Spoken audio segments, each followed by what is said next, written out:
আল্লাহর নবী বলেছেন, আমার উম্মতের উপরে তিনটে বিপদ নেমে আসবে তিনটে পাপের কারণে। আমার উম্মতের উপরে তিনটে বিপদ নেমে আসবে তিনটে পাপের কারণে। আমার উম্মতের উপরে ভূমিকম্প হবে, এক। দুই, আকার আকৃতি পরিবর্তন হবে। সন্ধ্যায় থাকবে মানুষ, সকালে হবে শুকুর।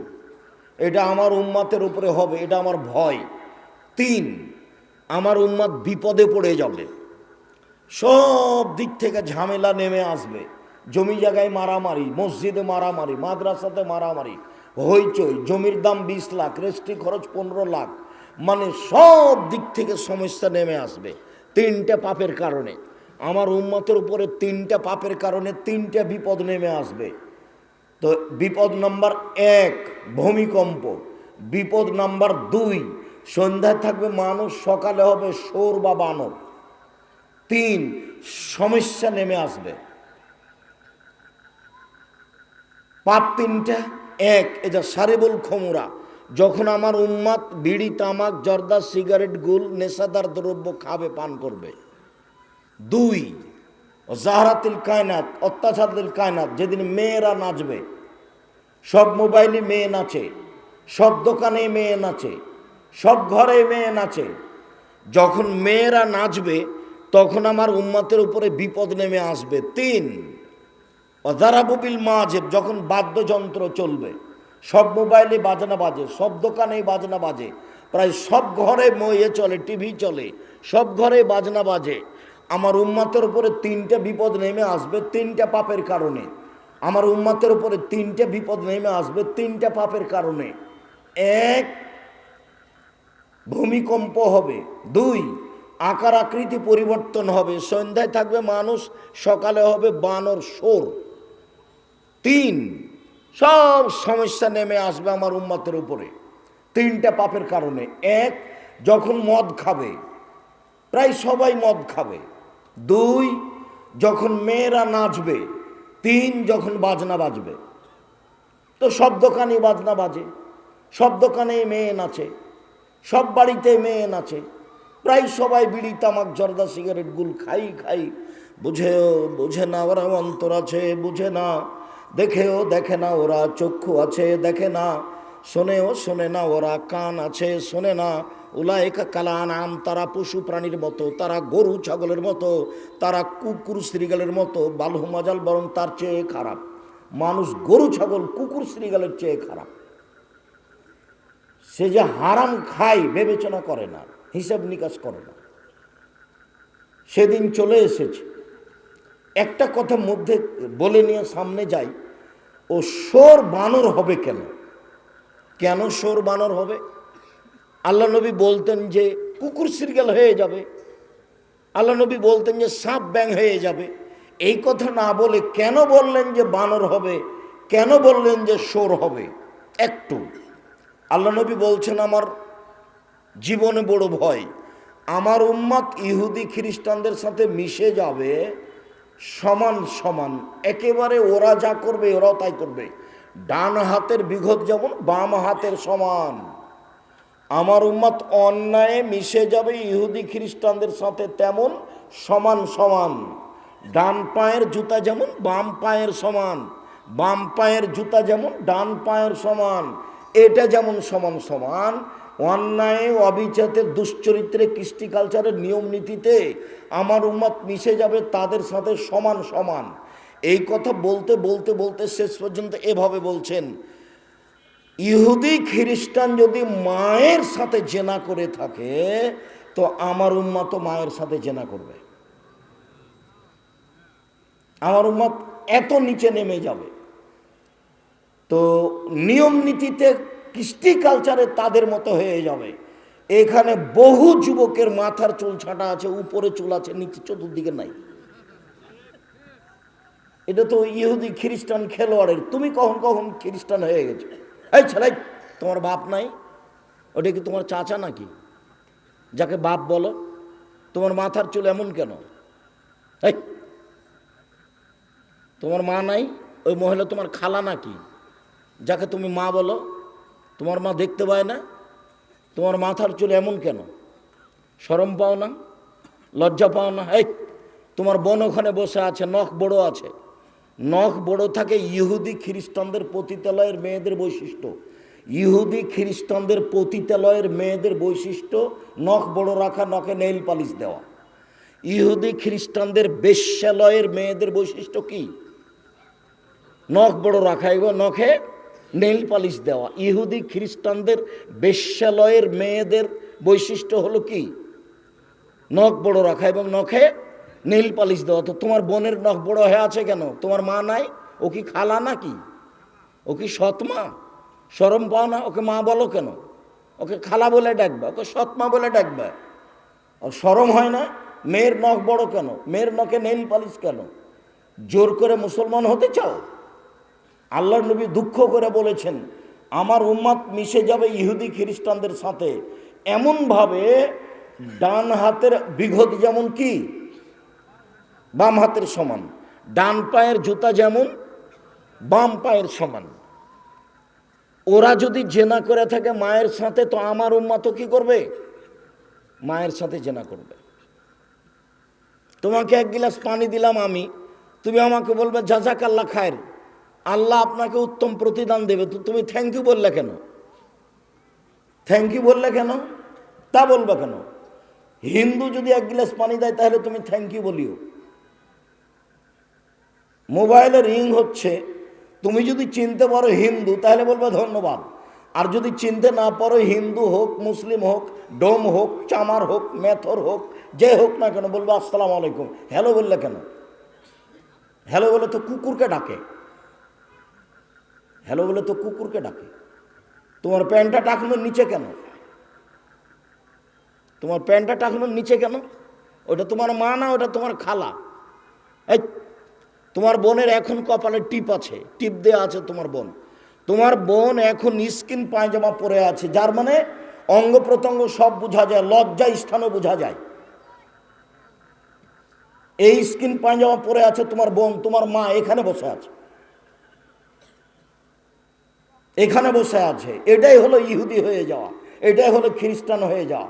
আমার উম্মত ইহুদি খ্রিস্টানদের সাথে নিয়ম নীতি কৃষ্টি কালচারে মিশে যাবে।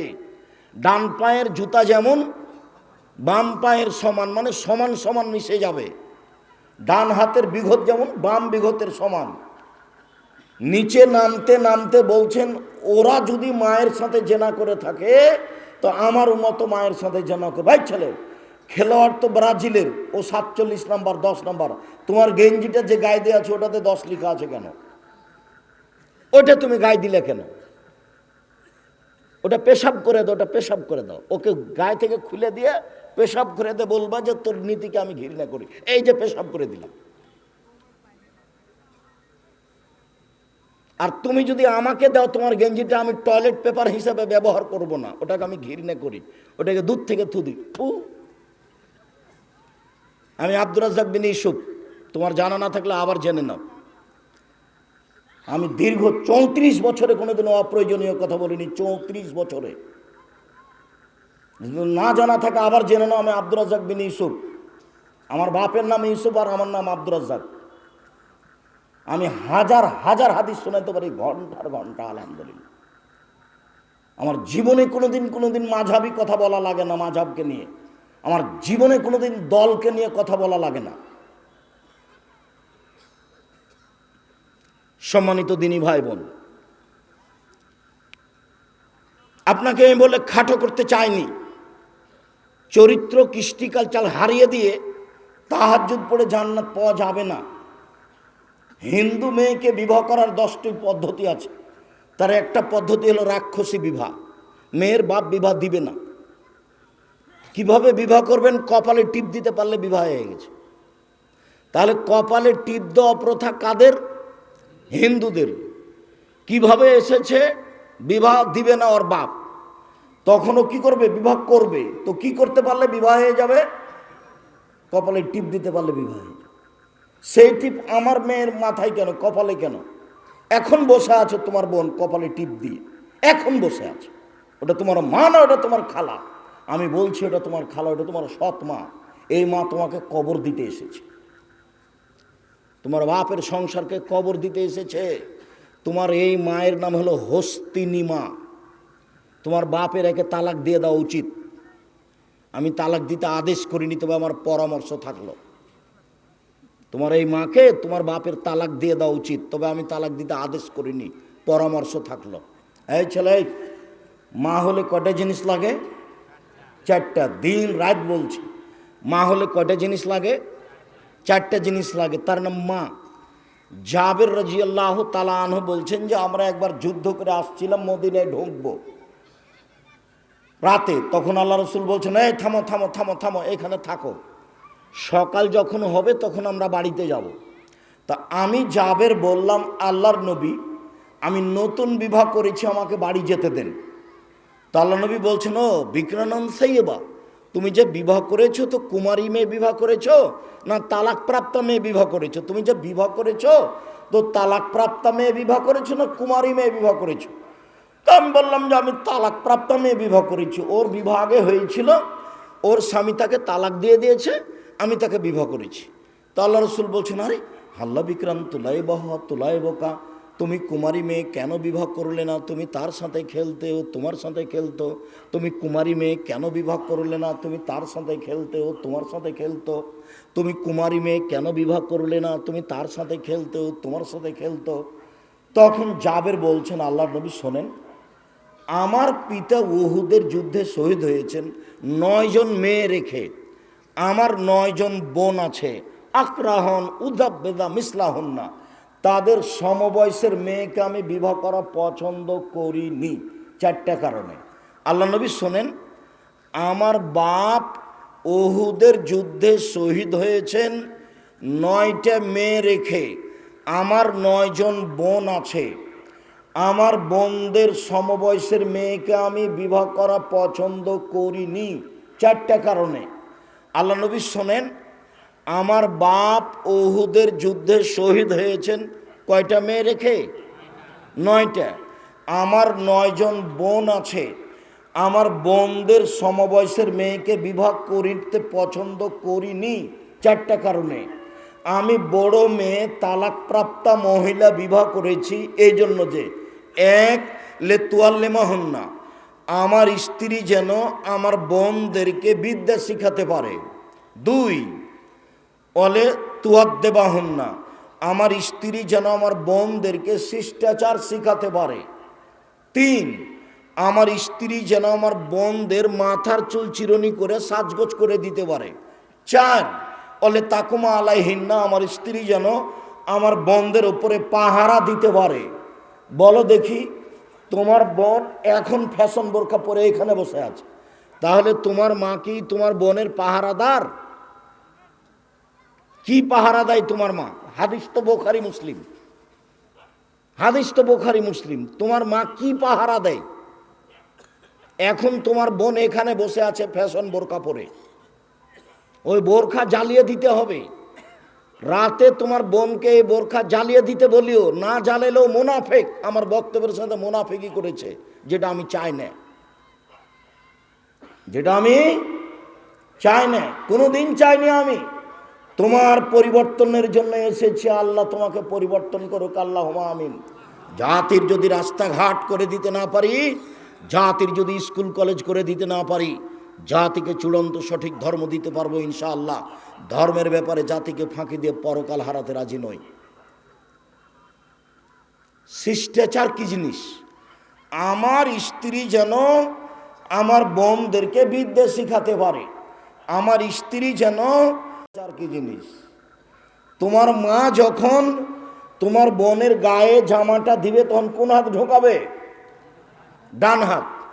তোমার মা যখন তোমার বোনটার পরনে স্যান্ডেল পরাবে তখন কোন পা আগে পরাবে?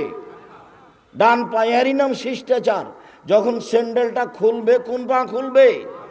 বাম পা। এরই নাম শিষ্টাচার। তোমার বোন, তোমার মা যখন তোমার বোনটাকে বিছানে শোয়াবে তখন কোন কাতে শোয়াবে? ডান কাতে শোয়াবে। এরই নাম শিষ্টাচার। তোমার বোনটা যখন পায়খানায় যাবে তখন তোমার মা ওকে বলে দিবে দোয়া, বের হয়ে আসবে তখন বলে দেবে দোয়া। তোমার বোন যখন গিলাসটা ধরবে হাতে তখন কোন হাত দিয়ে ধরবে? ডান হাত দিয়ে। এরই নাম শিষ্টাচার। বলবে বসে পানি পান করো, এরই নাম শিষ্টাচার। বলবে বসে পান করো, এরই নাম শিষ্টাচার। পান শেষে আলহামদুলিল্লাহ বলো, এরই নাম শিষ্টাচার। 3 শ্বাসে পানি পান করো, এরই নাম শিষ্টাচার। আর গাইবান্ধা জেলাতে বিবাহের শুরু থেকে নিয়ে শেষ পর্যন্ত যা নিয়ম আছে সবই হারাম, সবটাই শিষ্টাচার। গাইবান্ধা জেলাতে গোবিন্দগঞ্জে চাঁদপাড়াতে বিবাহের নিয়মের শুরু থেকে শেষ পর্যন্ত সবই হারাম, একটাও জায়েজ নাই। দেখি কোন মায়ের বেটা বৈধতা দেখাতে পারে। আমি বলছি মেয়ের কাছে বিবাহ পড়ানো যাবে না। আমার এক চা শ্বশুরও মেয়ের কাছে গিয়ে আমাকে না বলে বিবাহ পড়িয়ে দিয়েছে। ধর্ম দেখাচ্ছে জোর করে, ধর্ম দেখায়। আমার চা শ্বশুর আমাকে ধর্ম দেখাচ্ছে জোর করে। সারা দুনিয়ার মানুষ যদি মেয়ের কাছে গিয়ে বিবাহ পড়ায়, সারা দুনিয়ার মানুষই পাপী। সারা দুনিয়ার মানুষ রাসূলের সাথে অন্যায় করেছে। বাপ ছাড়া বিবাহ হয় না। আল্লাহ নবী বলছেন লা নিকাহ ইল্লা বিওয়ালিন, বাপ ছাড়া বিবাহ হবে না। কোর্টের বিবাহ বাতিল, কোর্টের বিবাহ বাতিল, কোর্টের বিবাহ বাতিল। আল্লাহ রসুল বলছেন আইয়ুমা ইমরাতিন নাকাহাত বিগাইরি ইজনি ওয়ালিহা ফানিকাহ বাতিল, ফানিকাহ বাতিল, ফানিকাহ বাতিল। বাপ ছাড়া বিবাহ হলে বিবাহ বাতিল, বিবাহ বাতিল, বিবাহ বাতিল। আল্লাহ নবী 3 বার এই কথা বলছেন। বাপের উপস্থিতিতে উকিল বাপ হারাম, বাপের উপস্থিতিতে উকিল বাপ হারাম। জ্যাঠও উকিল হতে পারে না, দাদা উকিল হতে পারে না, গ্রামের মুরব্বী উকিল হতে পারে না। আপনার গাইবান্ধা জেলার গোবিন্দগঞ্জ থানার চাঁদপাড়ার বাইশপুরের জগন্নাথপুর গ্রামের বিবাহের একটা নিয়মও জায়েজ না, সবই হারাম। আমার চোখে দেখা, আমি বসে আছি, তো আমি যখন বলেছি যে মোহর এত টাকা হবে, তো আমার মামা শ্বশুর লাফ দিয়ে উঠেছে, ওটা বলছে বিবাহ তুলে দাও, বিবাহ তুলে দাও। ছেলে খারাপ, এই বৈঠকে বসে কথা বলে। রাগ করে চিল্লা চিল্লি করে আমার মামা শ্বশুর ভিতরে আসলো।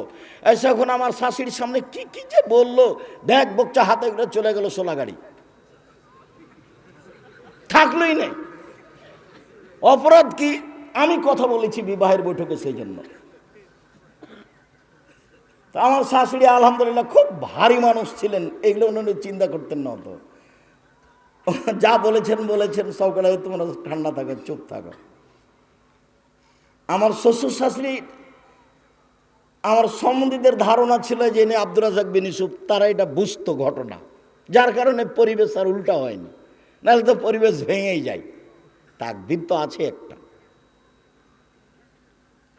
আমি তো অবাক হই, বিশেষ করে ওইখানে বেশি অবাক হই যে মেয়ের কাছে বিবাহ পড়াতে গেছে, চ্যাংড়া ছুল্লু এতগুলো গেছে ভিতরে, যে মেয়ের কাছে কি করে বিবাহ পড়ালো।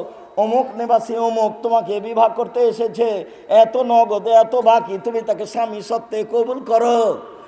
3 বার কবুল করাচ্ছে। সবাই যেখানে বর বসে আছে সেখানে এসে দাঁড়িয়ে থাকছে, 8 জন 10 জন 15 জন দাঁড়িয়ে আছে। এখন বসে থাকা লোকগুলো বলছে আপনারা কে? তো বলছে আমরা এ বিবাহের উকিল।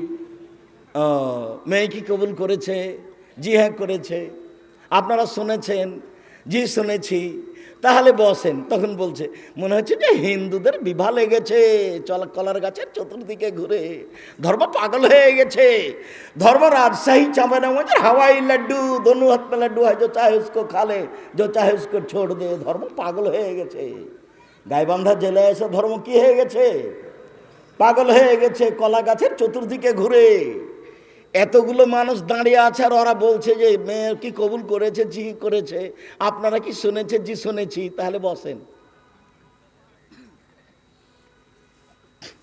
কেউ বলে না কেন? 30 বছর থেকে বলছি এটা না যায়।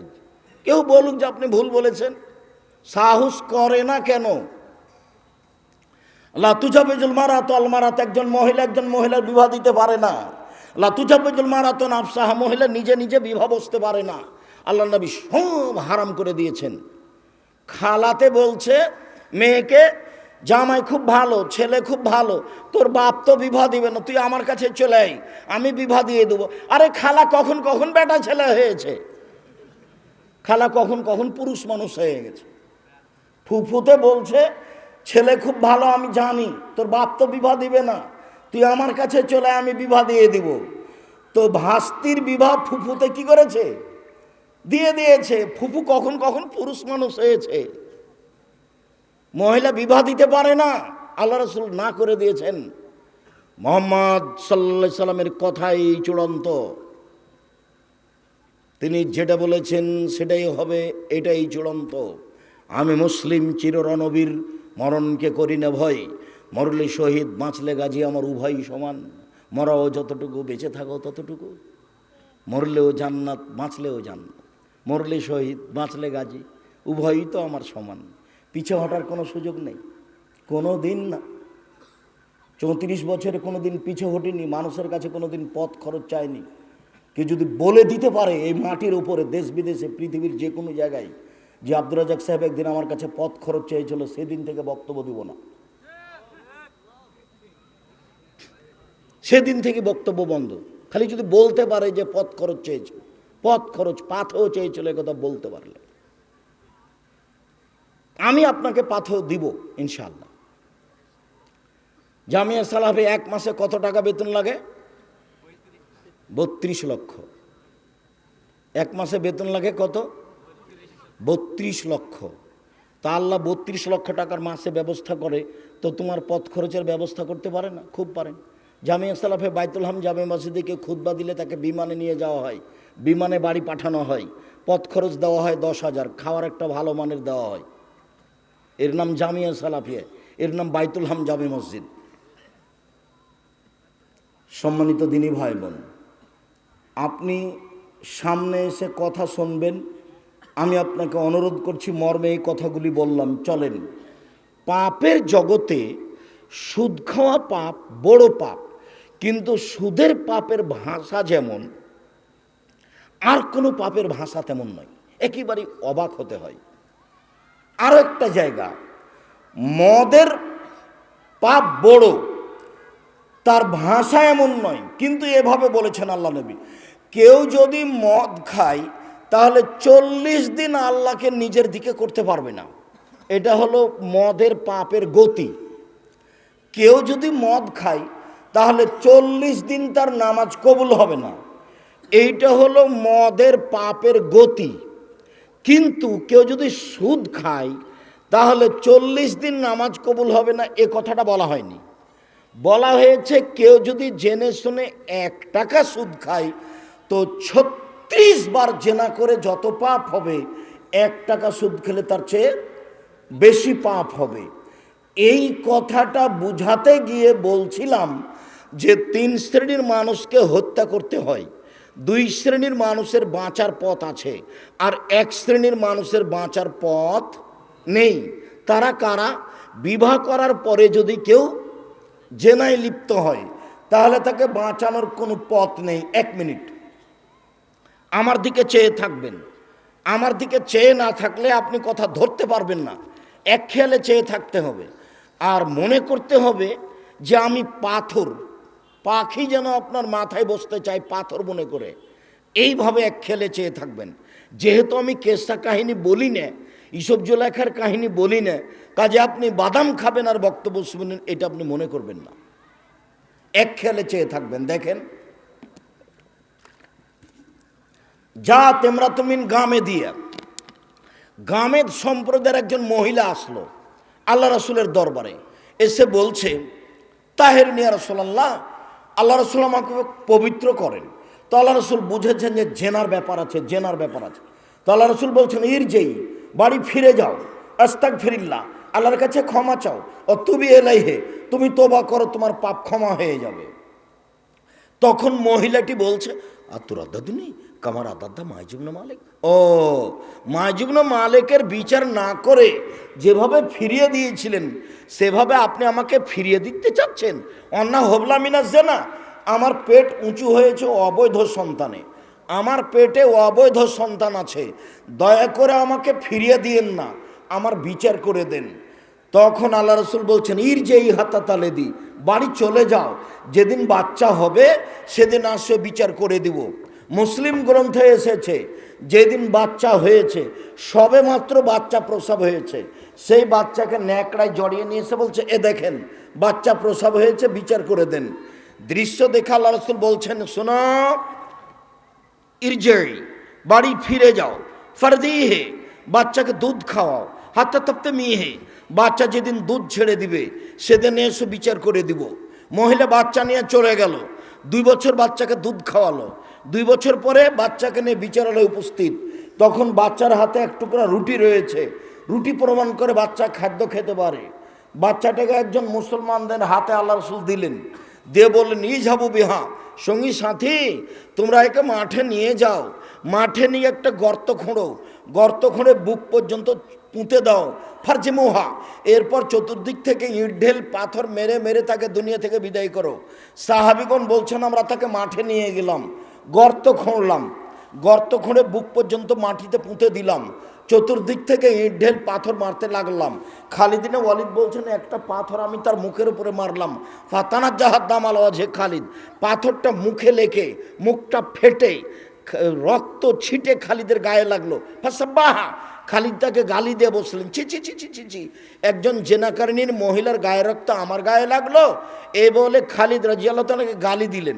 আল্লাহ রাসূল বললেন মানে না খালিদ, খালিদ থামো, গালি দিও না, এভাবে তুমি গালি দিয়েছো কেন? লাকাদ তাবাত তাবাতান লাউ তাবাস সাহবা মাকসিল্লাহ গোফের আলাহু, এই মহিলা এত তোবা করেছে, এই মহিলা এত ক্ষমা ভিক্ষে চেয়েছে, এরকম ক্ষমা যদি বড় থেকে বড় পাপী চাই তাহলে তার পাপ ক্ষমা হবে। খালিদ একে গালি দিও না, শোনো এ এমন তোবা করেছে, এই তোবা যদি মদিনার পাপীদের সবাইকে ভাগ করে দেওয়া হয় সবার পাপ ক্ষমা হয়ে যাবে, একে গালি দিও না। হাদিস তো বুখারী মুসলিম। বোঝা গেল মহিলার পাপ ক্ষমা হয়ে গেছে।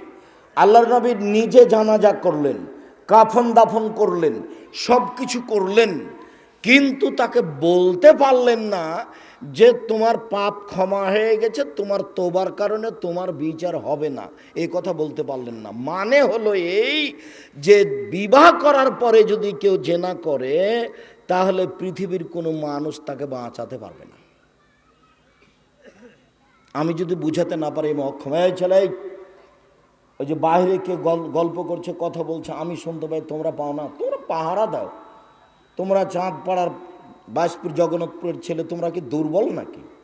পাহারা দাও, একবারে বাজার থেকে নিয়ে পাহারা দাও। যারা দোকান খুলে লেনদেন ক্রয় বিক্রয় করছে তাকে একটু বলো যে একটু শরম করেন না কেন, আমার কথাটা বলো। আব্দুর রাজ্জাক সাহেব আপনাকে বললেন আপনার একটু লজ্জা হয় না? এখনই চা বিক্রি করতে হবে, পরে করলে হয় না? আপনার একটু লজ্জা হয় না? আমার কথাটা নকল করো, আপনার একটু শরম হয় না? আপনার একটু হায়া হয় না? আপনার একটু ইতস্তবোধ হয় না? আপনার একটু মানবতা নেই? আপনার একটু বোধোদয় নয়? আপনার একটু হিতাহিত জ্ঞান নেই? আপনি কেন লেনদেন করছেন? এখন এত কি পয়সা, এগুলো করতেই হবে। সামনে এসে কথা শুনতে পারেন না, এ কথা গিয়ে বলো যে আব্দুর রাজ্জাক সাহেব বললেন আপনার একটু লজ্জা হয় না? আপনার একটু হায়া হয় না? আপনার একটু শরম হয় না? আপনার একটু মানবতা নেই? আপনার একটু বোধোদয় নেই? আপনার একটু হিতাহিত জ্ঞান নেই? আপনার একটু বোধগম্য নেই? থাকা উচিত, থাকা উচিত, বোধগম্য থাকা উচিত। বোধগম্য দিয়ে মানুষ হালাল হারাম বুঝতে পারে, বিবেচনা করতে পারে। বোধগম্য না থাকলে মানুষ বিবেচনা করতে পারে না। সম্মানিত দিনী ভাই বোন, এই ছেলে একটা কথা ছেড়ে এসেছিলাম, কথাটা আবার ধরিয়ে দিই, এই কথাটাই মনে পড়ল। কেন আল্লাহর নবী বললেন যে ওরা হয়ে যাবে বানর, ওরা হয়ে যাবে শোর? কেন বললেন না ওরা হয়ে যাবে কুকুর, ওরা হয়ে যাবে শ্রীগাল? এ কথা কেন বললেন না? কেন বললেন ওরা হয়ে যাবে শোর, ওরা হয়ে যাবে বানর? পৃথিবীতে একটাই প্রাণী আছে যে অনুকরণ করতে পারে, অন্য প্রাণী পারে না। সেটা কি? সেটা বানর। যেদিন মুসলমান ইহুদি খ্রিস্টানদের অনুসরণ করবে, কোর্ট কাচারিতে, অফিস আদালতে, শিক্ষা প্রতিষ্ঠানে, খাতা কলমে, ছুটি ছাটাতে, চাল চলনে, কৃষ্টি কালচারে, নিয়ম নীতিতে, খাওয়া পানিতে, পোশাক আশাকে, সেদিন ওরা হয়ে যাবে বানর। কথা বুঝাতে পারিনি? শোর কেন হবে? মনে রাখবেন, একটাই প্রাণী দুনিয়াতে আছে যার কোনো বোধোদয় নেই, বোধগম্য নেই, ও কিছুই বুঝে না, একেবারে অনুভূতি নাই। সেটা হলো শুক্র, শোর। গরুর অনুভূতি আছে, এখানে ঘাস খুব উঁচু হয়ে আছে, তো এখানে গরু খাবে না, কারণ নিচে কি আছে? গোবর আছে। নিচে কি আছে? গোবর আছে, ও খাবে না, ওর বোধোদয় আছে। এখানে গরু জবাই করেছে একটা, আর একটাকে টেনে নিয়ে যাও, ওখানে নিয়ে যেতে পারবে না। তার মানে গরুর বোধগম্য আছে, বোধোদয় আছে, ওটা কাজ করে ওর। কিন্তু শুকুর সোর এমন প্রাণী যার কোনো বোধোদয়ই নেই, একবারে বোধগম্য কিছুই নেই। যেদিন মুসলমান বোধগম্য হারিয়ে, অনুভূতি হারিয়ে সব কিছুতেই তাদের অনুসরণ করবে, সেদিন এরা হয়ে যাবে সোর। কথা কি বুঝাতে পেরেছি? আমার মেয়ে, আপনার মেয়ে, ওর দাদা হজ করেছে, ওর নানা হজ করেছে, ওর পায়ে স্কিন পায়জামা উঠলো কি করে? এখন পরে আছে, এখন এই যে বসে আছে। তোমার মার উচিত বাড়ি যাওয়ার সাথে সাথে হাতে লাঠি নিবে, বলবে পায়জামা খুল, স্কিন পায়জামা খুল, ওটা জ্বালা, ওটা জ্বালা, তারপরে ঘুমাবি, ওটা জ্বালিয়ে দে।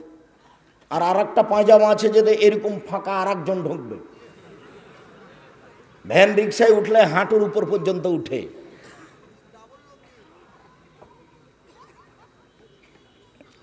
এরই নাম হলো আর একজনের কৃষ্টি কালচার নেওয়া। কথা বুঝাতে পারিনি তোমাদেরকে। বলছিলাম, খুব ভালো মনে আছে, আমি যখন লন্ডন সফরে সাউথ হলে জুমার খুতবা দিয়ে নিচে নামছি, তো একটা লোক দড়িয়ে একটা বাচ্চা ছেলে নিয়ে এসে বলছে, একটু দোয়া করে দেন, একটু দোয়া করে দেন। তো আমি বাচ্চার মাথায় হাত দিয়ে দোয়া করতে যাচ্ছি, দেখছি এই বাম দিকে মাথার চুল কাটা আছে, তো এরকম এরকম এর 3টে দাগ দেওয়া আছে। তো আমি তখন মনে করেছি যে এর মা মনে হয় চুল ছেঁটে দিচ্ছিল, বাচ্চার ছাঁটতে দিচ্ছিল না, সেজন্য এরকম হয়ে গেছে। আমার বড় ছেলে আবদুল্লাহ, আবদুল্লাহর ছেলেটা হলো মোহাম্মদ। তো মোহাম্মদকে যদি নাপিতের কাছে নিয়ে যায় তো চিল্লাচিল্লি শুরু করে, না না না, আমার দাদি, আমার দাদি, আমার দাদি। আবদুল্লাহর মাকে ওর মাথার চুল ছেঁটে দিতে হবে, তো নাপিতের কাছে নেয় না। তো বলছে এরকম হবে মনে হয়, বাচ্চার মনে হয় চুল ছেঁটে দিচ্ছিল, তাই এরকম হয়েছে। এখন নিচে নেমে ঘুরতে দেখছি এখানে নাপিতের সাইনবোর্ড, সাইনবোর্ডে একটা মাথা চুল ছাঁটা আছে এভাবে। তখন আমি বলছি কি ব্যাপার, তাহলে কি এরকম আপনার ছেলে আপনি করে নিয়েছেন? জনাব, লন্ডনে এসেছি উপার্জন করে খেতে, আদর্শ বিক্রি করতে আসিনি। উপার্জন করে খেতে এসেছে, আদর্শ বিক্রি করতে আসিনি। তোমার মাথার চুলটা এমন হলো কেন? তার মানে তুমি আদর্শ বিক্রি করেছো। এই ছেলে মনে রাখিও, আমরা মুসলিম, আমাদের ধর্মের নাম ইসলাম, আমাদের সব নিয়ম নীতি আছে, একটাও তাদের সাথে মিল খাবে না, সবটাই আমাদের ভিন্ন। আমরা যেখানে কথা বলবো তার একটা নিয়ম আছে, আসসালামু আলাইকুম। আমরা যে মানুষের সাথে সাক্ষাৎ করব সামনাসামনি, আসসালামু আলাইকুম। একজন যে ছেলে মানুষ বসে আছে, আর একটা মুরব্বী মানুষ এসেছে, ওকে উঠে গিয়ে একে বসাতে হবে, এইটা হলো আমাদের আদর্শ। কথা বোঝা গেল না? সব সময় আমাদের আদর্শ ভিন্ন তাদের চেয়ে। ওরা পেশাব পায়খানাতে পানি রাখেনি, টিস্যু রেখেছে। আমি যখন বার্মিংহাম ট্রেন স্টেশনে গেলাম, তখন আমি বলছি সাঈদ টয়লেটে যাব। তো বলছি ওস্তাদজি, তাহলে তো ইয়াতে বোতলে পানি নিতে হতো, ওদের তো টয়লেটে পানি নাই। বলছি বলো কি তুমি, তো টয়লেটে পানি নেই তো কী করতে হবে? বলে টিস্যু ব্যবহার করতে হবে। ইন্না লিল্লাহি ওয়া ইন্না ইলাইহি। মুহাম্মদ সাল্লাল্লাহু আলাইহি সাল্লামের নীতি, পেশাব পায়খানার পরে কি দিয়ে পবিত্রতা অর্জন করতে হবে? পানি দিয়ে। পানি না থাকলে টিস্যু পেপার ঢেল, কিন্তু পানি আছে তখন ঢেল টিস্যু পেপার নয়। কোনো টয়লেটে পানি নাই, উঠে দূরে পানির ব্যবস্থা আছে। পেশাব পায়খানার পবিত্রতা অর্জন পানি দিয়ে করা লাগবে না। কুকুর প্রিয় মানুষ, কি প্রিয় মানুষ? কুকুর প্রিয় মানুষ, সবার হাতে কুকুর আছে। তারা হয়ে যাবে বানর, তারা হয়ে যাবে সোর, তারা হয়ে যাবে শুকুর, তারা হয়ে যাবে বানর। সম্মানিত দিনী ভাই বোন, কেন বললাম যে জেনার পাপের সাথে সুদের পাপকে জড়ানো হলো? আরেকটা বলি, তারপর কথাটা স্পষ্ট করি। আবু হুরায়রা রাদিয়াল্লাহু তাআলা আনহু বলেন, আল্লাহর নবী বলেছেন, আর রেবা সাবুনা জুজান আইসর আইন করা জুলম্মাহ, সুদের পাপের 17টা ভাগ রয়েছে, ছোট থেকে বড়, বড় থেকে ছোট। সবচেয়ে ছোট ভাগ হলো মার সাথে জেনা করলে যেমন পাপ হয়। অবাক, কোনো পাপের এরকম ভাষা নেই। সুদের পাপের কতটি স্তর আছে? 70টি। তার সবচেয়ে ছোট স্তরে কেমন পাপ হয়? মার সাথে জেনা করলে যেমন পাপ হয়। এই ছেলে, 24 ঘন্টার মধ্যে তোমাদের সুদের লেনদেন বন্ধ করতে হবে। তোমার মা যদি কিস্তিতে টাকা নিয়ে থাকে বা তুমি আগামীকাল সন্ধ্যা হতে হতে কিস্তি বন্ধ করবা। তোমার মা যদি বন্ধ না করে, তোমার বাপকে তালাক দিতে বলো। তোমার মাকে, এটা আমার পরামর্শ, আমি আদেশ করিনি, ও হস্তিনী মহিলা। কিস্তি হারাম, সুদের পরিণত হলো ভিক্ষুক হয়। এবার চলো আমার দিকে চেয়ে থাকো, এক খেয়ালে। সুদ খায় যারা, তাদেরকে ভিক্ষুক হতে হবে। সে হবে, না হলে তার ছেলে হবে, না হলে তার নাতি হবে, তাকে ভিক্ষুক হতেই হবে। কে বলছে? আল্লাহ বলছেন। কে বলছে? নবী বলছেন। এদিকে দেখুন, ইয়ামহাকুল্লাহুর রিবা ওয়া ইউরবিস সাদাকাত। সুদ মানুষের টাকাকে কমিয়ে দেয়, দান মানুষের টাকাকে বেশি করে দেয়। আল্লাহ বলছেন সুদ মানুষের টাকাকে কমিয়ে দেয়, দান মানুষের টাকাকে বেশি করে দেয়। সুদ মানুষের টাকাকে কমিয়ে দেয়, দান মানুষের টাকাকে বেশি করে দেয়, আল্লাহ বলছেন। এবার আল্লাহর নবী বলছেন, শোনো, ইন্নার রিবা ওয়া ইন কাসরা ফাইন আকিবাতুহু লাকাল্লিন। সুদ যদিও বাহ্যিকভাবে দেখা যায় টাকা বাড়ছে, কিন্তু তার শেষ পরিণতি নিঃস্ব। সুদ যদিও বাহ্যিকভাবে দেখা যায় টাকা বাড়ছে, কিন্তু তার শেষ পরিণতি নিঃস্ব। শুনুন, আল্লাহ বললেন সুদ খেলে টাকা কমে যাবে, আর আল্লাহর নবী বলছেন সুদ খেলে মানুষ নিঃস্ব হবে। আমি বলছি দুটার সমন্বয়ে সুদ খাবে যারা, তাদেরকে একদিন ভিক্ষা করে খেতে হবে, আজ হোক আর কাল হোক। হয় ভিক্ষা সে করবে, না হয় তার ছেলে করবে, না হয় তার ছেলে করবে, টাকা থাকবে না। সুদ খেলে দেশের সব টাকা 2-1 লোকের কাছে যাবে, বাকিগুলো নিঃস্ব হয়ে যাবে। সুদ খেলে পৃথিবীর টাকা পৃথিবীর 2-1 বড় বড় দেশে চলে যাবে, বাকি দেশগুলি দেউলিয়া হয়ে যাবে। এটাই হলো সুদের পরিণাম। এ কথা আল্লাহ বলেন, এ কথা নবী বলেন। শুনুন, সেই কালে ইহুদি খ্রিস্টানেরা বলেছিল যে ইন্নামাল বায়ু মিথলু রেবা। আরে শোনেন, সুদ হলো ব্যবসার মতো। শোনেন, সুদ হলো ব্যবসার মতো। কেন? ব্যবসা তো টাকা বাড়ে, সুদেও টাকা বাড়ে, ব্যবসা তো টাকা বাড়ে, সুদেও টাকা বাড়ে। তখন আল্লাহ বলছেন, না না না না না, আহলাল্লাহুল বাইয়া ওয়া হাররামার রিবা। আল্লাহ সুদকে চিরদিনের জন্য হারাম করেছেন, ব্যবসাকে চিরদিনের জন্য হালাল করেছেন। আল্লাহ সুদকে চিরদিনের জন্য হারাম করেছেন, আর ব্যবসাকে চিরদিনের জন্য হালাল করেছেন। শুধু হালাল নয়, 1 মিনিট, শুধু হালাল নয়, আমাদের নবী মোহাম্মদ সাল্লাল্লাহু আলাইহি সাল্লাম বলেন, আত-তাজির আস-সাদিক এখনো ইয়াউমুল কিয়ামা শুহাদা সিদ্দিকুন আল আম্বিয়া। সত্যবাদী ব্যবসায়ীরা বিচার মাঠে নবীর সাথে থাকবেন। সত্যবাদী ব্যবসায়ীরা বিচার মাঠে কাদের সাথে থাকবেন? নবীগণের সাথে থাকবেন, শহীদদের সাথে থাকবেন, সিদ্দিকের সাথে থাকবেন।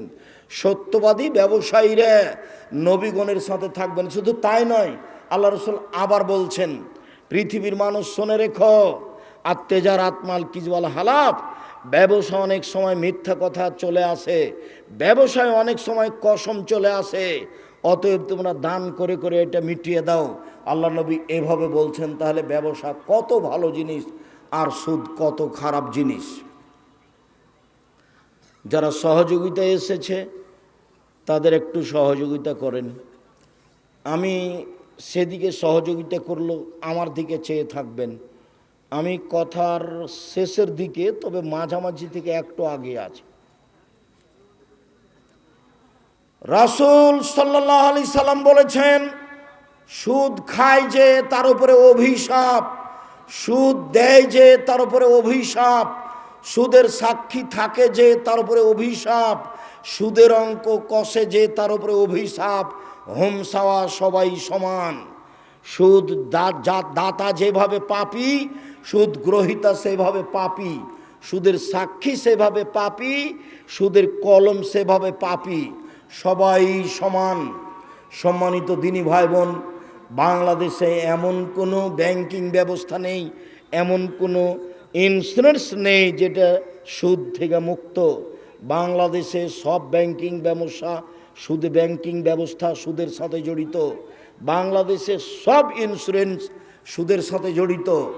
একটু রাসূল সাল্লাল্লাহু আলাইহি সাল্লাম বলেছেন, কুল্লু লাহমিন নাবাতা মিনাস সহতে কানাতিন নাওরা বিহি, যেই শরীর হারাম উপায়ে বাড়ে সেই শরীর জাহান্নামে যাবে। সুদের টাকা দিয়ে ছেলে মেয়ে লালন পালন করে যে এই শরীর জাহান্নামে যাবে।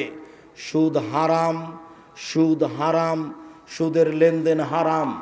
রাসূল সাল্লাল্লাহু আলাইহি সাল্লাম বলেন, লানার রাসিয়াল মুরতাসিয়া, যে সুদ ঘুষ দেয় তার উপরে অভিশাপ, যে ঘুষ নেয় তার উপরে অভিশাপ, যে ঘুষ দেয় তার উপরে অভিশাপ, যে সুদ নেয় তার উপরে অভিশাপ। এক মিনিট, আপনারা কেউ উঠে যায়েন না।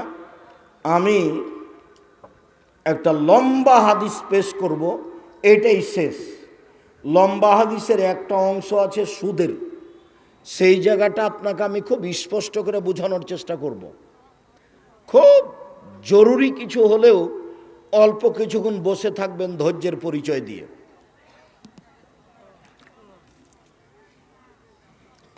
তোমরা যারা টাকা উঠাতে গেছো একটু তাড়াতাড়ি করো।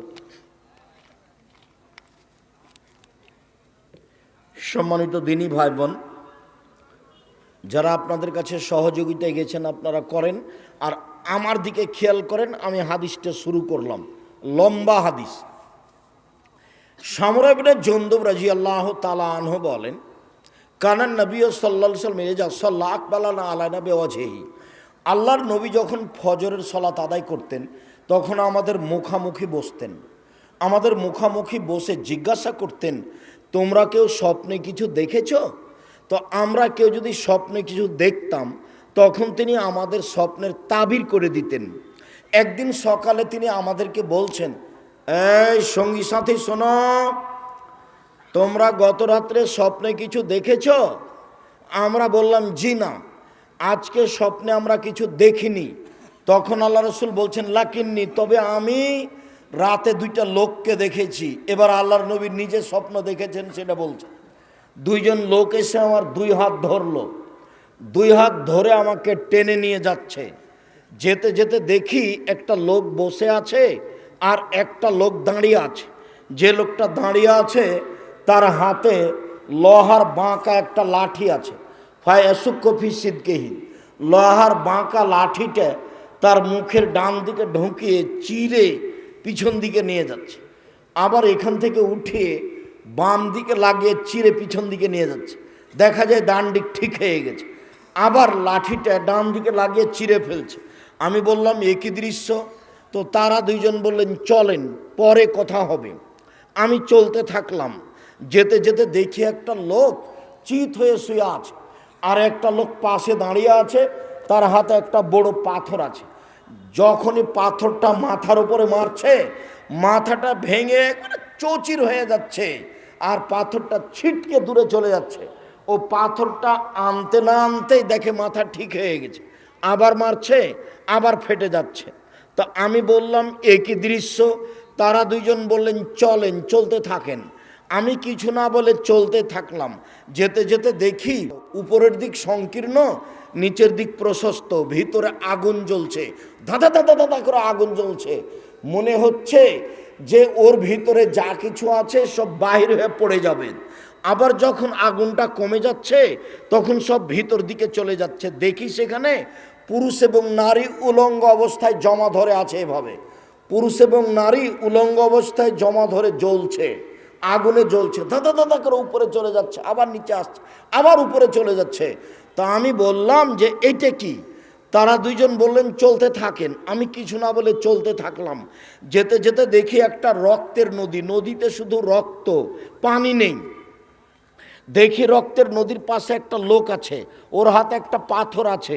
দেখি রক্তের নদীর মাঝামাঝিতে একটা লোক আছে। ওই লোকটা যতবার উঠার চেষ্টা করছে, পাশ থেকে পাথর মেরে তার মুখের উপরে মেরে মুখটা ভেঙে দিচ্ছে, আর পাথরের ধাক্কা খেয়েও মাঝামাঝিতে চলে যাচ্ছে। তো দৃশ্য দেখাম, বললাম এ কি? তারা দুজন বললেন চলেন, চলতে থাকেন। চলতে চলতে দেখলাম একটা বড় বাগান, সবুজ বাগান, খুব বড় বাগান। দেখি একটা বড় গাছ, গাছের পাশে একজন বৃদ্ধ মানুষ বসে আছেন, সামনে কতগুলি ছেলে আছে, পাশে একটা লোক লোহার লাঠি হাতে করে আছে, এইভাবে আগুনকে উত্তেজিত করছে। এরপরে তারা দুজন আমাকে গাছের উপর দিকে নিয়ে চলে গেল। খুব সুন্দর টকটকে একটা ঘরে ঢুকিয়ে দিল। এত সুন্দর ঘর আমি দেখিনি। সেই ঘরের ভিতরে আছে যুবক, যুবতী, বৃদ্ধ, পুরুষ, নারী, ছেলে, মেয়ে, সব ভর্তি। ওরা আমাকে সেই ঘর থেকে বের করে নিল, আরও উপর দিকে নিয়ে চলে গেল, আরেকটা ঘরে ঢোকালো। পরের ঘরটা আগের চেয়ে অনেক অনেক অনেক সুন্দর। সেখানে আছে যুবক আর বৃদ্ধ মানুষ। আমি বললাম, এই শোনো, আকবরের নামারা আইতল্লাইলাতা, এতক্ষণ পর্যন্ত রাতে যা কিছু দেখলাম তোমরা আমাকে বলে দাও। কালা নাম। তারা দুইজন বললে, জি হ্যাঁ, আপনাকে এখন সব বলে দেব। ওই যে দেখলেন যে লোকটার মুখের ডান দিকে লাঠি ঢুকিয়ে চিরে দেওয়া হচ্ছিল, বাম দিকে লাঠি ঢুকিয়ে চিরে দেওয়া হচ্ছিল, ফারাজুলুন কাদ্দাব, ও মিথ্যুক, মিথ্যা কথা বলতো। যারা দুনিয়াতে মিথ্যা কথা বলছে তাদের বিচারের দিন পর্যন্ত এইভাবে মুখকে চিরে ফেলা হবে। আল্লাহর নবী বলেছেন, কেউ যদি মজাক করে হলেও মিথ্যা না বলে, আমি মুহাম্মদ সাল্লাল্লাহু আলাইহি ওয়াসাল্লাম তাকে একটা জান্নাতে ঘর নিয়ে দিব। তারপরে যে আপনি দেখলেন একটা লোক চিত হয়ে শুয়ে আছে, পাথর দিয়ে তার মাথাকে ভেঙে দেওয়া হচ্ছে, উনি হচ্ছেন আলেম মানুষ, মওলানা মানুষ। উনি তার এলম অনুযায়ী আমল করতো না, সেই জন্য তার মাথাকে ভেঙে চৌচির করে দেওয়া হচ্ছে। মওলানা মানুষকে সম্মান করতে হবে, এ কথাই ঠিক। কেন? আল্লাহর নবী বলেছেন, আল উলামা ওয়ারাসাতুল আম্বিয়া, আলেমগণ হচ্ছে নবীগণের উত্তরাধিকারী, ওরা হচ্ছে খুব দামি মানুষ, ওদেরকে সম্মান করতে হবে, এ কথাই ঠিক। তবে জাহান্নাম উদ্বোধন হবে মওলানা সাহেব দিয়ে, এ কথাও ঠিক। তাই আমি বলেছি শতকরা 95 জন বক্তা মিথ্যুক, আমি বলেছি শতকরা 98 জন মুফাসসির মিথ্যুক, তবে আমি বলিনি ইনি মিথ্যুক, এই কথা আমি বলিনি। আপনার যদি সাহস থাকে বলতে পারেন যে আব্দুর রাজ্জাক সাহেব আমার বক্তার মিথ্যা দেখান তো দেখি, একটাও নেই, এই কথা যদি বলেন আপনি, তখন আমি আপনার বক্তার পাতায় পাতায় মিথ্যা দেখাবো। এই যে 30 বছর থেকে দেখিয়ে আসছি, 34 বছর থেকে, যে দেশে কোরআন মাজিদে মিথ্যা দোয়া লেখা থাকে, 30 বছর থেকে চ্যালেঞ্জ দিয়েছি, কোনো মায়ের বেটা যদি জন্ম নিয়ে থাকে মাটির উপরে দিয়া বলতে পারে যে এটা রাসূলের দোয়া, সেদিন থেকে আমি আর চাঁদ পড়া কেন, জীবনে কোনো দিন আর ঘর থেকে বাইরে যাব না। কোরআন মাজিদের গায়ে মিথ্যা দোয়া লেখা আছে, এইটাতে লেখা আছে কোরআনুল কারিম, ঠিক লিখেছে, আরগুলোতে লেখা আছে কি কোরআন শরীফ। আমি তো বলে এসেছি 30 বছর থেকে, এর নাম শরীফ নয়, কোরআনও শরীফ, মাজারও শরীফ। তোমাদের এতে যে এখানে মহাস্থানে ওটা কি মাজার শরীফ, তো কোরআনের শরীফ, মাজারও শরীফ।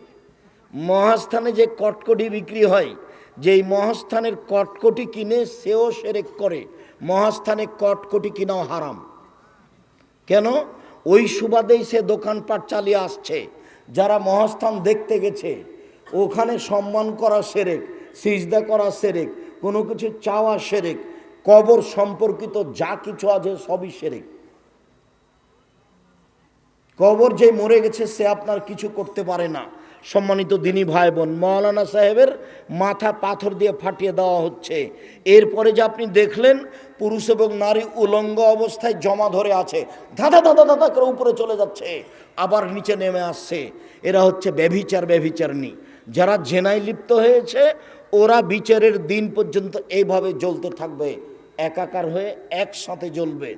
তারপরে যে আপনি দেখলেন রক্তের নদী, নদীতে পানি নেই, যে লোকটা রক্তের নদীতে পড়ে আছে পাশ থেকে পাথর মেরে তার মুখকে ভেঙে চৌচির করা হচ্ছে, এ হচ্ছে সুদখোর।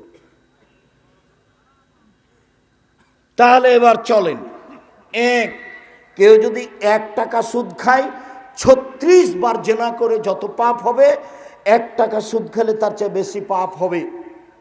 2, সুদের পাপের 17টি ভাগ আছে। ছোট ভাগ হলো মার সাথে জেনা করলে যেমন পাপ হয়। 3, কেউ যদি সুদ খায় তাহলে তাকে রক্তের নদীতে ফেলে দিয়ে পাশ থেকে পাথর মেরে তার মুখখানাকে ভেঙে চৌচির করা হবে। এইভাবে চলতেই থাকবে যতদিন বিচার না হচ্ছে। বিচারে জাহান্নামও হতে পারে, জান্নাতও হতে পারে। সুদের ফলাফল জাহান্নাম। 24 ঘন্টায় সুদের লেনদেন বন্ধ করতে হবে। আগামীকাল সন্ধ্যা হতে হতে তোমার মায়ের নামে যেন আর কিস্তি না থাকে। এই ছেলে, এটা গাইবান্ধা। আব্দুর রাজ্জাক সাহেব গাইবান্ধা বলে কি বলতে চাইলেন? এটা গোবিন্দগঞ্জ। আব্দুর রাজ্জাক সাহেব গোবিন্দগঞ্জ বলে কি বলতে চাইলেন? বলতে চাইলাম যে তোমার বাপ যৌতুক নেই, তোমার শ্বশুরের কাছে টাকা নেই, তো তোমার বাপ ভিক্ষা করে খেতে পারে না? ভিক্ষা করে খাবে, মানুষের কাছে হাত পাতবে। ভিক্ষা করা টাকা দিয়ে চাউল কিনে ভাত খেয়ে ইবাদত কবুল হবে। যৌতুকের টাকা দিয়ে চাউল কিনে ভাত খেয়ে ইবাদত কবুল হবে না। যৌতুকের টাকা দিয়ে চাউল কিনে ভাত খেয়ে ইবাদত কবুল হবে না। যৌতুকের টাকা দিয়ে চাউল কিনে ভাত খেয়ে ইবাদত কবুল হবে না। আগামীকাল সন্ধ্যা হতে হতে শ্বশুরের যা কিছু নিয়েছো, খাটলা, চৌকি বাক্স, আলমারি, ফার্নিচার, সাইকেল, মোটরসাইকেল, টাকা পয়সা সব ফেরত দিবা। তোমার শ্বশুর বলে খুশি হয়ে তোমাকে মোটরসাইকেল দিয়েছে। তোমার শ্বশুর ভিক্ষুককে মোটরসাইকেলটা দিতে পারে না, ভিক্ষুক পায় না। আব্দুর রাজ্জাক সাহেব, আপনি আমাদের জামাই, আমাদের গ্রামের, এত আপনি আমাদেরকে দুর্বল ভাবছেন কেন? দুঃখিত, আমি দুর্বল ভাবিনি। আপনি তো আর টাকা পয়সা নেননি, আমি খুব শক্ত মানুষ। একটা লোক এসে বলছে যে আপনার ইন্টারভিউ নিতে এসেছি, তো আমি অবাক হয়ে গেছি। আপনি ইন্টারভিউ নেবেন মানে? আমি সম্পদ বন্টনের উপরে ডক্টরেট করব, তো আপনার নামটা লিখব আগে। তো আপনি কি আপনার বোনদেরকে জমি দিয়েছেন? তখন আমি বলছি আমার বাপকে কবর দিয়ে বাড়িতে এসে আগে জমি ভাগ করেছি, তারপরে খেয়েছি। যদিও জমি আমি চিনি, টুকটাক আমার ছোট ভাই চিনে না। আমরা কোনোদিন জমি জায়গায় যাই না, জমি আবাদ করতে যাই না, খোঁজ নিই না, কী হয় জানি না। আমার মা পছন্দ করতেন না, আমরা ওটা খোঁজ খবরই নিই না। আমার ছোট ভাই বরিশাল মডেল কলেজ, সরকারি কলেজের শিক্ষক, কোনোদিন জিজ্ঞাসাও করে না কি হয় না হয় জমিতে। তো জমি ভাগ করেছি, মরার পরে মাটি দিয়ে এসে প্রথমে কি করেছি, জমি ভাগ করেছি, তারপরে খেয়েছি রাতে। এই ছেলে, তোমার দাদা মারা গেছে 15 শতক জমি রেখে, তোমার বাপ নিবে 10 শতক, আর তোমার ফুফু নিবে কতখানি? 5 শতক। তোমার বাপ নিবে সকালে আর তোমার ফুফু নিবে বিকালে, এরকম না? সাথে সাথে।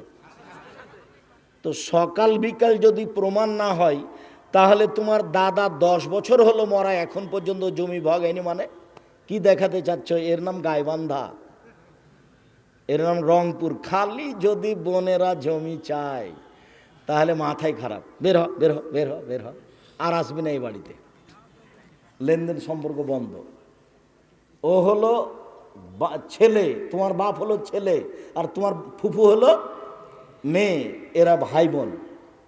1 ঘন্টা আগে পিছে জমির ভাগের কোনো সুযোগ নেই, সম্পদের ভাগের কোনো সুযোগ নেই।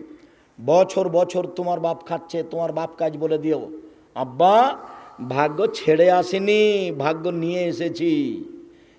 একদিন ফুফুর জমি খাবো না, একদিন 1 ঘন্টা খাবো না। আমি কি ভাগ্য ছেড়ে এসেছি না ভাগ্য নিয়ে এসেছি? আব্বা আমি দিন মজুরি করে খেতে পারি না, বলে হ্যাঁ খেতে পারো, হ্যাঁ সেটাই রাজি, ফুফুর জমি খাবো না।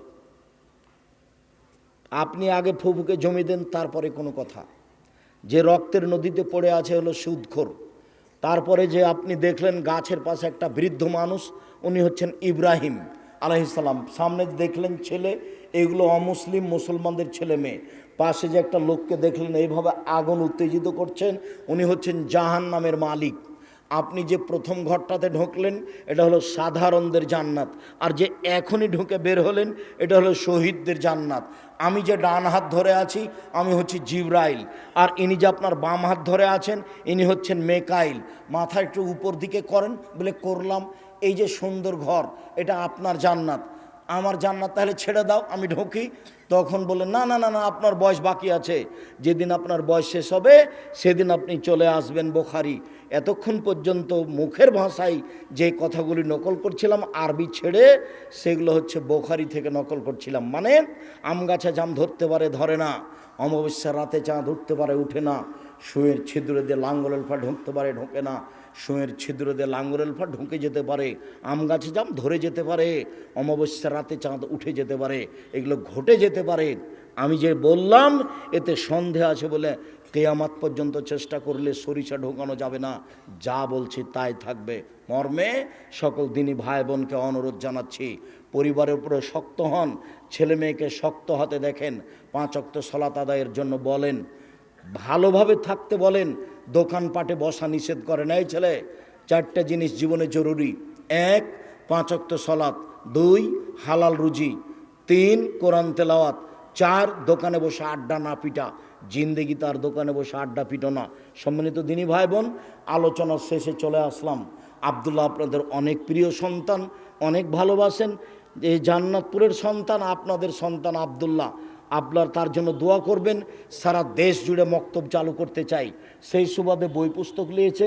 আপনার ওই কায়দা মক্তবে কি বই দিবে, আদর্শ শিক্ষা মক্তব। আর আপনাদের আরও জরুরি বই হলো কেনই নির্যাতন কি তার প্রতিকার। আপনাদের গ্রামের মহিলার লেখা কেনই নির্যাতন কি তার প্রতিকার, বেগম রোকেয়া লিখেছে অবরোধবাসিনী। তখন আপনাদের গ্রামের মহিলা লিখেছে কেন হব অবরোধবাসিনী। বেগম রোকেয়ার বিরুদ্ধে লেখা আছে কেন হব অবরোধবাসিনী, সম অধিকার নয় মর্যাদা চাই। বইগুলো স্টেজ থেকে নেওয়ার অনুরোধ জানাচ্ছি। বিশেষভাবে আলিতে সম্পত্রিকা, টাকা না থাকলে 30 টাকা দিয়ে একটা পত্রিকার সাথে নিয়ে যাবেন, বাড়িতে থেকে যাবে, আরও 5 জন পড়বে। আমার দিনী ভাই বোনকে বইগুলি সংগ্রহ করার জন্য অনুরোধ জানাচ্ছি। বিশেষভাবে জান্নাতপুর, বাসপুর, চাঁদপাড়া এসব এলাকার দিনী বোনদেরকে জানাচ্ছি, আপনাদেরই একজন দিনী বোনের লেখা, আপনার মেয়ের লেখা একটা বই কেন হব অবরোধবাসিনী, বেগম রোকেয়ার বিরুদ্ধে, শিক্ষা বনাম জাহেলিয়াত, কেন নির্যাতন কি তার প্রতিকার, সম অধিকার নেই মর্যাদা চাই।